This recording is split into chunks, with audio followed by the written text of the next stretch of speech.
से कोई हमें कोई आपसे पर्सनल दुश्मनी नहीं है, आपकी विचारधारा से हमारा विरोध है। उसमें पुजारी थे निधिदास जी, उनको कोरोना होगा, जिसके साथ नरेंद्र मोदी जी ने हाथ मिलाया था। क्या मुख्यमंत्री और प्रधानमंत्री जी ने कोरोना टेस्ट कराया, उनकी रिपोर्ट पॉजिटिव आई या नेगेटिव आई? क्या वो क्वारंटीन हुए या क्वारंटीन सिर्फ जनता होगी? वो फला नेता ने फेसबुक को गाली दे दी। फेसबुक को हजारों करोड़ रुपया बीजेपी के नेता देते हैं, मेरे पास सबूत है, आवश्यकता पड़ने पर दे दूं। आगरा में एक बस को हाईजैक किया गया है, जिस बात को प्रमाणित करता है कि उत्तर प्रदेश में गुंडाराज और आतंकराज चरम सीमा पर है। एक दिन पहले फिरोजाबाद के अंदर एक व्यापारी को जलाने का प्रयास किया गया और जला दिया गया। उससे पहले लखीमपुर खीरी, बुलंदशहर एवं उत्तर प्रदेश के हापुड़ में बच्चियों की इज्जत लूटने के मामला सामने आते रहे।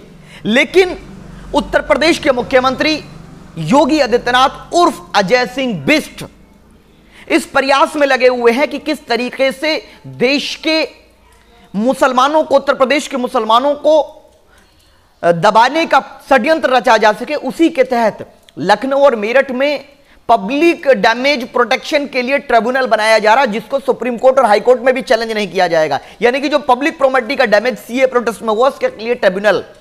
तो ये ट्रिब्यूनल जो है किसानों के विरोध में है, गुज्जर, जाट और मुसलमानों और दलितों के विरोध में है, क्योंकि यही समाज जब न्याय नहीं मिलता तो आंदोलन करते हैं, और आंदोलन की जिम्मेदार सरकारें होती हैं। जब अन्याय होता है आंदोलन तभी होता है, और आंदोलन को उग्र जब जब भी किया गया है, ज्यादातर 80% केसेस में पुलिस का हाथ उस आंदोलन को उग्र करने में, एवं सरकार ने उन मांगों को जब नहीं माना है, जब आंदोलन उग्र होता है, उसी का परिणाम है कि नुकसान होते हैं, जिसकी जिम्मेदारी सरकार और प्रशासनिक अधिकारियों की भी बराबर की होती है। एक तरफ उत्तर प्रदेश के अंदर गुंडाराज चरम सीमा पर है, पुलिस वालों की हत्या होती है, एक तरफ विकास दुबे का कांड होता है, तो दूसरी तरफ इंस्पेक्टर सुबोध की हत्यारे आज तक खुलेआम घूम रहे। ना उनकी पब्लिक जो प्रॉपर्टी डैमेज एक्ट उन पे लागू हुआ, ना आज तक उन पे कार्रवाई हुई, ना आज तक उनका एनकाउंटर हुआ है। जो सरकार को सूट करता है, सरकार वो फैसले ले रही है। लेकिन अफसोस ये होता है कि पूरा विपक्ष सरकार के गुंडाराज एवं आतंकराज, जिसमें महिलाएं सुरक्षित नहीं, किसान सुरक्षित नहीं, पिछड़े थी पिछड़े, खास करके गुज्जर और ब्राह्मण समाज के लोग सुरक्षित नहीं, आज सरकार का विरोध करने की जगह अखिलेश यादव जी परशुराम जी की मूर्ति बनाने की बात कर रहे हैं, तो मायावती जी परशुराम की बात कर रही हैं। और छोड़िए, संविधान विरोधी भाजपा के एमएलसी ने यह कहा कि ब्राह्मणों का बीमा करेंगे। धर्म के नाम पर किसी व्यक्ति का बीमा नहीं किया जा सकता, हां न्याय किया जा सकता है, और न्याय सरकार नहीं कर रही। इस सरकार में गुज्जर और ब्राह्मणों के सबसे ज्यादा एनकाउंटर हुए हैं, और एनकाउंटरों की बड़ी संख्या फर्जी है, फर्जी तरीके से एनकाउंटर किए गए हैं। और दो समाज सबसे ज्यादा टारगेट किए गए, गुज्जर और ब्राह्मण। और तीसरे नंबर पर फिर आते हैं मुसलमान, जिनका सबसे ज्यादा एनकाउंटर और फर्जी एनकाउंटर किए गए हैं। तो आज इन मुद्दों को लेकर सरकार को घेरने की जगह रोजगार के मुद्दे को लेकर के, लॉ एंड ऑर्डर के मुद्दे को लेकर के, फ्रेंडली पुलिसिंग के मुद्दे को लेकर के, नौजवानों की तरक्की के लिए महिलाओं की सुरक्षा के मुद्दे को लेकर के सरकार को घेरने की जगह मूर्ति बनाने की होड़ लगी हुई है। कोई राम राज्य की बात कर रहा है, लेकिन यह राम राज्य नहीं है, यह गुंडा राज्य है।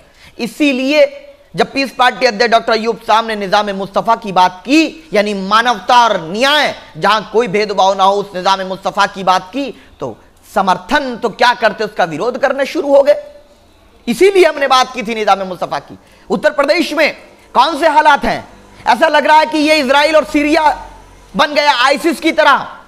जैसे आईसिस के लोग कब्जा करते हैं, एक बस को अगवा किया गया उत्तर प्रदेश में। मुख्यमंत्री कहते हैं, अजय सिंह बिष्ट कहते हैं कि हमारी सरकार बहुत सख्त है अपराधियों के खिलाफ, अपराधियों के संरक्षण में चल रही है सरकार, ऐसा प्रतीत होता है।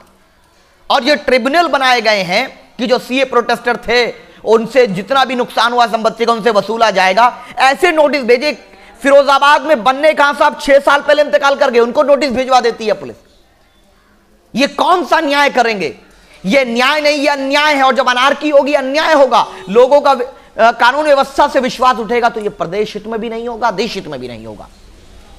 इसीलिए मैं पीस पार्टी का राष्ट्रीय प्रवक्ता होने की हैसियत से आगाह करता हूं और अनुरोध करता हूं मुख्यमंत्री जी से, मुख्यमंत्री जी कोरोना से लड़िए, गुंडा राज से लड़िए, महिलाओं के दुश्मनों से लड़िए, देश के या प्रदेश के मुसलमानों से और दलितों से और गुज्जरों से मत लड़िए, प्रदेश के ब्राह्मणों से मत लड़िए, कोरोना से लड़िए, बेरोजगारी से लड़िए, महिला अपराध से लड़िए, उन तमाम अपराधियों से लड़िए, लेकिन गुज्जर समाज से, दलितों से, मुसलमानों से मत लड़िए। ये आपके प्रदेश के नागरिक हैं और जितना अधिकार आपको है मुख्यमंत्री जी, उतना ही अधिकार गुज्जर को भी है, मुसलमान को भी है, ब्राह्मण को भी है। ये प्रदेश किसी की प्राइवेट प्रॉपर्टी नहीं है। और पुलिस का उत्पीड़न क्या होता है, ये हमने आपकी भाषा से, आपकी जबान से, देश की सर्वोच्च, जिसको कहें मंदिर कहें लोकतंत्र की, हमने पार्लियामेंट में आपके गिरते हुए आंसुओं से पुलिस के उत्पीड़न को आपकी जबान से सुना है। हम जानते हैं और आप उस चीज को महसूस करते हैं। मुख्यमंत्री जी, सत्ता आज है, कल नहीं रहेगी। हमारी बात से हो सकता है आपके वैचारिक मतभेद हो, लेकिन बदले की भावना में, दुर्भावना में अपने विपक्ष के लोगों पर कार्रवाई करने के परिणाम हमेशा गलत होते हैं। जो कल सत्तानशी थे वो आज नहीं है, और जो आज सत्तानशी है कल नहीं होंगे, क्योंकि देश, प्रदेश की जनता, देश की जनता समय समय पर अपनी वोट की ताकत के बल पर, ये पिछड़ा अति पिछड़ा, दलित, आदिवासी, गुज्जर, ब्राह्मण समाज, मुसलमान या तमाम धर्म जाति के लोग समय समय पर प्रदेश की सरकारें अपनी वोट की ताकत पर बदलते हैं न्याय की बुनियाद पर। इसीलिए आपसे अनुरोध है मुख्यमंत्री जी कि आज आप हमसे नफरत छोड़कर कि लॉकडाउन को भी बांट देंगे, कि एक दिन ईद आएगी तो लॉकडाउन है, अगले दिन रक्षाबंधन होगा तो नहीं है। इससे नुकसान होगा।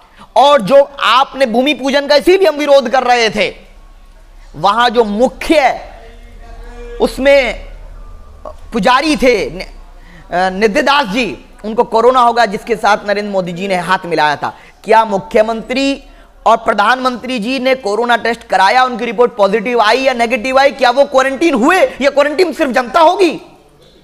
कोरोना के कानून अलग अलग नहीं हो सकते कि नेताओं के लिए अलग होंगे, पैसे वालों के लिए अलग होंगे और गरीब जनता के लिए अलग होंगे। कि ये लॉकडाउन जब 500 था तो आपने पूरा देश बंद किया था, हम सम्मान करते हो सकता है कोरोना के लिए क्या, लेकिन आज जब 25 लाख क्रॉस कर जा रहे हैं, हम 3 मिलियन की तरफ बढ़ रहे हैं, तो आप पूरा देश खोल रहे हैं। तो इकोनॉमी का बेड़ा गर्क क्यों किया था प्रधानमंत्री जी?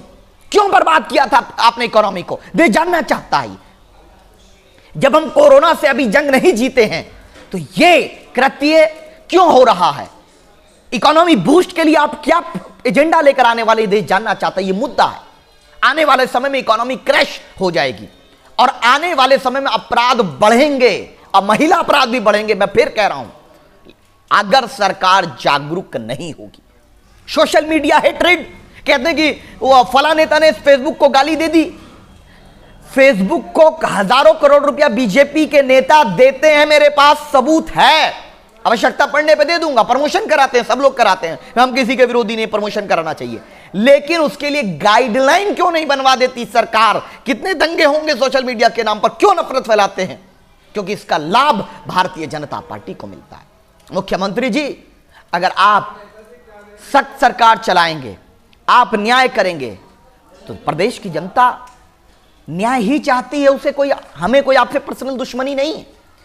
आपकी विचारधारा से हमारा विरोध है और वो तब तक विरोध रहेगा जब तक आप न्याय के रास्ते पर नहीं चलना शुरू करेंगे। यही बातें कि आज उत्तर प्रदेश में मुख्य मुद्दों को भटका करके कभी नाम बदल दो, कोरोना का भी नाम बदल दीजिए ना योगी जी, कोरोना का नाम बदल दीजिए, कुछ अच्छा नाम रख दीजिए, अगर नाम बदलने से कुछ हो जाता है।